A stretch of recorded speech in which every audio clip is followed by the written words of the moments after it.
نو دغه کوڅه چې و جومات ته تللي وو او د دې کوڅې خلک چې و ډېر بیچارهګان غریبانان وو نو چې باران وشو څوک به تلای نه شو جومات ته پر دا لار به زنانه بوډاګان دام تلای نه شو نو موږ د خدای لپاره دا کار وکړو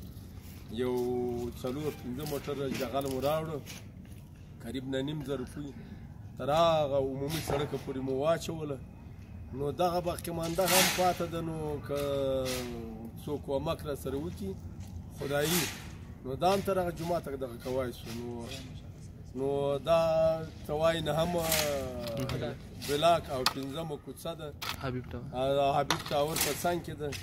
نو دغه کار موږ د خدای دپاره دغه راخیستې خدایي کار نو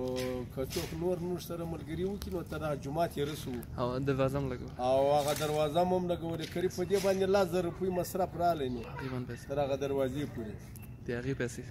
او هغه دروازې باندې چې مو کړې هغه هم پر دغه باندې ټولې کړې د کروز قریب 70,000 روپۍ هغه سوې نو دا موږ سره چا د دروازو په باره کې کومک ونه کړي دا خود موږ په دا جغلو کې لا بعضې خلکو کومک را سره وکړي ډګروال